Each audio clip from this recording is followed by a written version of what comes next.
আমার বাবার রূপগঞ্জে গেছিলাম মাহফিলে, বয়ানের আগে মসজিদে বৈশা রয়েছি। আল্লাহর এক বান্দা আমার পাশে আইসা বসছে, বৈশা কাঁদতে বলে, হুজুর জীবনে কত লাখ গোসল করাইছি, এমন দৃশ্য কোনোদিন দেখি নাই।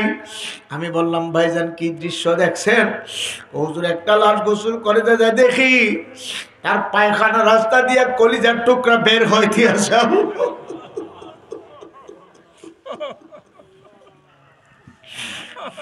একটা দুটা টুকরা না হুজুর, এতগুলা টুকরা কলিজার টুকরা বাইর হয়ে গেল। আমার মনে হয় সমস্ত কলিজাটা যেন বাহির হয়ে গেছে। কলিজার শুধু কলিজাই না, মহিলার সঙ্গে বাহির হয়। লোকেরা বলে এত দেরি হয়ে গেল, সারাদার সবাই তো কাছে হয়ে গেছে, একটু দেরি হইতে আছে, একটু দাঁড়ান। হুজুর কি করব, গোসল তো শেষ করতে পারি না। এই যে শেষ করি আবার মহিলা বাইর হয়, কলিজা বাইর হয়, তখন টিস্যু দিয়া ঢিবা লাগাইয়া দিছি, আর কিছু করার নাই। বাবা এ আল্লাহর বান্দারা, আল্লাহ টান মারছে আর কলিজাটা টাস করে চিরিয়া ফলাইছে। এই কলিজা চিরা টুকরা বাহির হয়, সহ্য করতে পারবো না। এ মুরব্বী বাবারা, যুবক বাবারা, এ গলা চিবার আমার বাবারা, যুবকেরা, এ পর্দার আল্লাহর মা বলারা, আমি চরমন আল্লাহর ওলির পক্ষ থেকে একটা রাখাল আপনাদের কাছে চলিয়া আসছি। সুদূর বিবারিয়া থেকে আসছি, হাতে পায়ে ধরিয়া বলিয়া থইয়া যায়, এখনো সমাজে ফেরেন ফেরেন, আমার মাওলার দরবারে ফেরেন। খাস ভাবে আমার মাওলার দরবারে তওবা করে চোখের পানি ছাড়েন। বন্দা বান্দির চোখের পানি মাওলা সহ্য করতে পারে না, যখন সুবহানাল্লাহ। বন্দা বান্দি যখন চোখের পানি ফেলে কান্দে, আমার মাওলার কুদরতি হাত দিয়া চোখের পানি মুছিয়া মুছিয়া জমা করিয়া রাখে।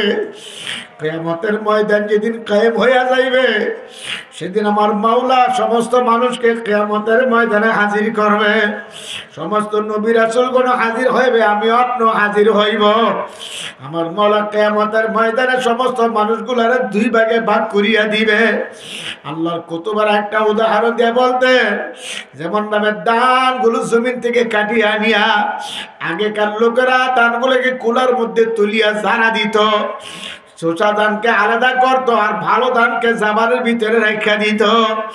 ঠিক এমনি ভাবে আমার মাওলার কুদরতি কুলা, ওই কুলার মধ্যে তুলিয়া মাওলা একটা ঝাড়া দিবে। কেমন ঝাড়া? কিয়ামতের ময়দানটা কুলা বানাইয়া আল্লাহ আমার মাওলা বলবে, ওমতাজুল ইয়াউমা আইয়ুহাল মুজরিমুন। এ গুনাহগার নাফরমানের দলেরা, আমার নেককারদের থেকে আলাদা হইয়া যা। আজকের দিনে তোদের আমার নেককারদের সঙ্গে জায়গা নাই। নাফরমান গুনাহগাররা আলাদা হইয়া যাইবে। নেককারদেরকে মাওলা টানিয়া টানিয়া ডাকিয়া ডাকিয়া আরশের ছায়ার নিচে জায়গা করিয়া দিবে। জোরে বল সুবহানাল্লাহ। আল্লাহ আপনি কবুল করিয়া নেন, আমিন। আর নাফরমানরা আলাদা হইয়া যাইবে, এদের মাথার উপরে কোনো ছায়া থাকবে না। এই সূর্যটা 9,30,00,000 মাইল উপরে দুনিয়ায়, সেই সূর্যটা আমার মাওলা নাফরমানদের মাথার উপরে ভর করে ছাইরা দেবে। সূর্যের মুখ নিচের দিকে দিয়া, পিঠ উপরের দিকে দিয়া দিয়া বলবে, ওরে সূর্য, তোর মধ্যে যত শক্তি আছে, গরম আছে, আজকে সমস্ত গরম নাফরমানদের মাথার উপরে ছাড়িয়া দে। নাফরমানরা বুঝো গুনার শাস্তি কত মজা। আল্লাহ দুনিয়াতে থাকে নাফরমানরা গুনাহ করছে, হারাম খাইছে, সুদ খাইছে, ঘুষ খাইছে, জিনা বিবিচারি করছে, সিনেমা টেলিভিশন, নাচ গান, অশ্লীলতা, বেহায়াপনা, বেলালাপনা করিয়া নাফরমানি করিয়া দুনিয়া থেকে আসছে। আজকে তারা বুঝো আযাব কত কঠিন। শুধু আযাবই শেষ না, কিয়ামতের ময়দানে আমার মাওলা আল্লাহু আকবার নাফরমানদেরকে যখন আমার মাওলা আলাদা করিয়া দিবে, নাফরমানরা চিৎকার করবে, দৌড়াতে থাকবে। আল্লাহ আমার মাওলা পাক জাহান্নামকে কিয়ামতের ময়দানে হাজির করবে। জাহান্নামের গরিব গরিব আওয়াজে জাহান্নাম যখন লাফায় লাফায় আসতে থাকবে, জাহান্নামের অবস্থা দেখিয়া মানুষগুলো চিৎকার করবে, দৌড়াইতে থাকবে। ইয়াকুলু আদম সফিউল্লাহ নাফসি নাফসি ওয়া ইয়াকুলু ইব্রাহিম খলিলুল্লাহ নাফসি নাফসি ওয়া ইয়াকুলু ইসমাঈল যাবিহুল্লাহ নাফসি নাফসি ওয়া ইয়াকুলু ইব্রাহিম খলিলুল্লাহ নাফসি ওয়া ইয়াকুলু মূসা কালিমুল্লাহ নাফসি নাফসি। সমস্ত নবী রাসূল নাফসি, আমাকে বাঁচাও, আমাকে বাঁচাও। আমার উপায় কি? নিজের জন্য কাঁদবে, উম্মতের খবরও থাকবে না। আমার আপনার নবী উম্মতের কান্ডারি রাহমাতুল লিল আলামিন নবী মুহাম্মদুর রাসূলুল্লাহ সাল্লাল্লাহু আলাইহি ওয়াসাল্লাম কিয়ামতের ময়দানে আমার মাওলার আরশের ছায়া নিচে আমার মাওলার কুদরতে পায়ে সিজদা করিয়া কাঁদবে, ইয়া রাব্বি হাবলি উম্মতি। আল্লাহ, ও মাবুদ গো, আমার এতিম উম্মতের উপায় কি? তোমার জাহান্নামকে ফিরাও, আমার এতিম উম্মত কলার বাঁচাও। তোমার জাহান্নাম যদি আমার একটা উম্মতকে ধরিয়া ফেলায়, আমি তোমার জাতের ইজ্জতের কসম খায়া বলছি, আমি তোমার বেহেশতে যাব না। আমার উম্মত জাহান্নামে জ্বলবে, আমি বেহেশতে থাকবো, কেমন হয়? আমার মাওলা বলবে, বন্ধু আর কাঁদেন না, আপনার কান্না আমি সইতে পারি না। উহুদের ময়দানে কাঁদছেন, তায়েফের ময়দানে কাঁদছেন, এখন আমার দরবারে কাঁদবেন, কেমন কথা? এ জিবরাইল যাও যাও, আমার বন্ধুর কাছে যায়, বন্ধুর হাদিয়া দিয়া বলো, বন্ধু যেন না কাঁদে, মাথা মোবারক উঠাইয়া এ পানি যেন জাহান্নামের গায়ে ছিটাইয়া দে। হযরত জিবরাইল আলাইহিস সালাম আসিয়া বলবে, ইয়া রাসূলুল্লাহ আর কাঁদেন না, মাথা মোবারক উঠান, আপনার উম্মতের জন্য মাওলা হাদিয়া বানিয়ে দিয়েছে। আল্লাহর হাবিব বলবে, জিবরাইল কি হাদিয়া আনছো?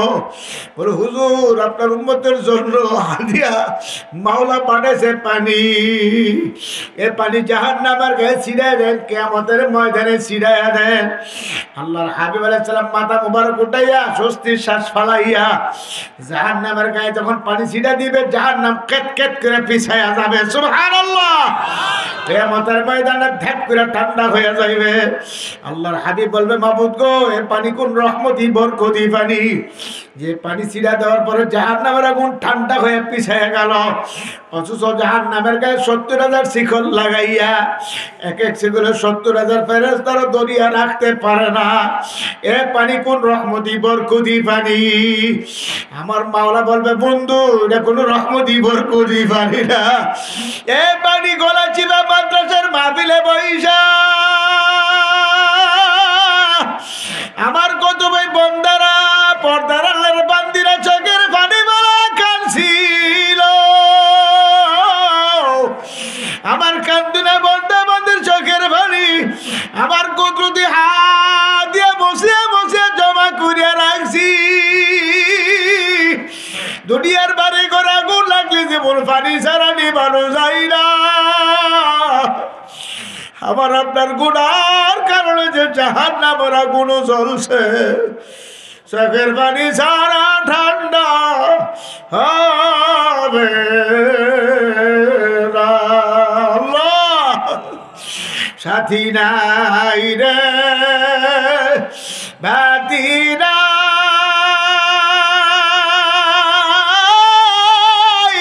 রে, গহীন কবরে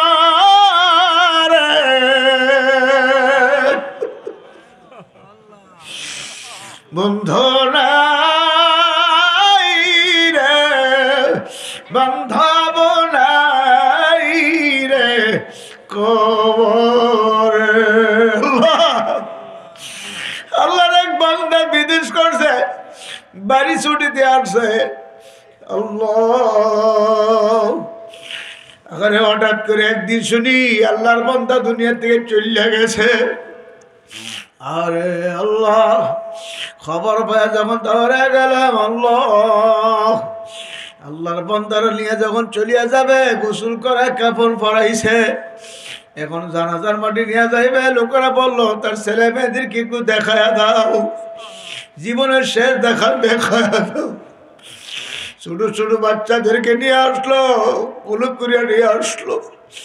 একটা বাচ্চা, মেয়ে বাচ্চা 5-6 বছর বয়স হইবে, যখন বাবার লাশের কিনারে আসছে, মাথার বান খুলিয়া মুখের বাবু কাপড় যখন সরাইয়া বলছে, আসো তোমার বাবার শেষ দেখা দেখিয়া যাও।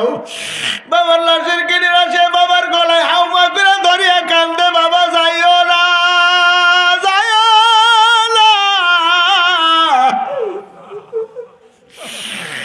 আমাদের ভালো যাইও না, আমরা কারে বাবা ডাকবো, কারে আব্বু কে ডাকবো গো? তুমি না বলছিলে আমার জামা বানাই দিবা, আমার কে জামা বানাইয়া দিবে?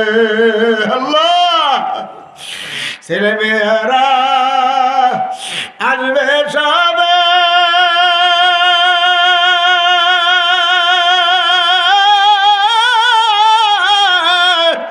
দেখিতে তোমারি লাশ,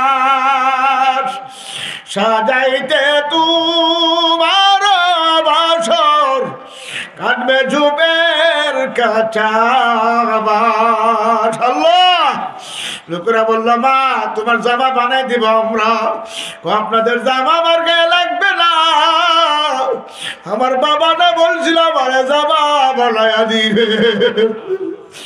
কি আর করা যায়, রাখা তো আর যাইবে না। মারে কোন রকমের সরাইয়া মুখটা বান্ধা, মাথার মধ্যে বান্ধিয়া জানাজার মাঠে হাজির করে যখন কবরে পার্সেল করিয়া দিল, আল্লাহ যাও কবরে চলিয়া যাও। তখন স্বপ্নেরও কাঁদবার বলবে, মাথার বান্ধে বুঝা গেল ওরে মন, আর কোনো দিন মাথা নাড়ার শক্তি নাই।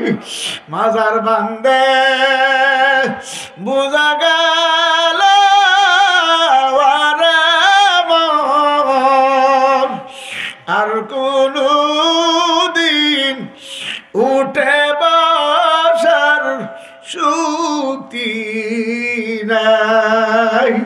পায়ের বান্দে বুঝা গেল ওরে মন, আর কোনো দিন হেঁটে চলার শক্তি নাই।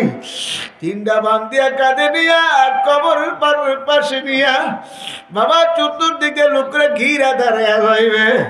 লাশটা পড়ছি পার লেখা লোকেরা বলবে, আব্দুল করিমের কবর সুন্দর, আব্দুর রহমানের কবর বড় সুন্দর, রহিমা খাতুনের কবরটা বড় সুন্দর, স্বপ্নের কাঁদে আমার কবর সুন্দর বলি আমার কবরে রাখো না। তোমরা তো জানো না আমার কবর সুন্দর না, আমার গুনার কারণে কবরটা জাহান্নামের আগুনের কুয়া হয়ে গেছে। আমার কবরে একটা না দুইটা না 99টা সাপ হা কইরা তাকায় রয়েছে। আমার এই কবরে ফেলাইয়া যায় না, কেউ তো কান্না শুনবে না। আপন দুজন কবরে লাভ দিয়ে নামিয়া যাইবে। আমি বলবে, দাও আব্দুল করিমের লাশ আমাদের করে দাও। ছেলে বলবে, বাবার লাশ দাও। ভাই বলবে, ভাইয়ের লাশ দাও। বিসমিল্লাহ আলা মিল্লাতে রাসূলিল্লাহ, আল্লাহর হাবিবের মিল্লাতের উপর কবরের ভিতরে শুয়াইয়া মাথার বান পায়ের বান মাঝখানের বান খুললে ক্যাবলামুখী করিয়া বাঁশের চার বিছাইয়া দুইজন যারা কবরে নাম ছিল একজন আরেকজনকে ইশারা দিয়ে পিছনে হাত দিয়া লাফ মারিয়া উঠিয়া যাইবে। স্বপ্নের কাঁদবে আর বলবে, আমাদের কবরে পালাইয়া যাইও না,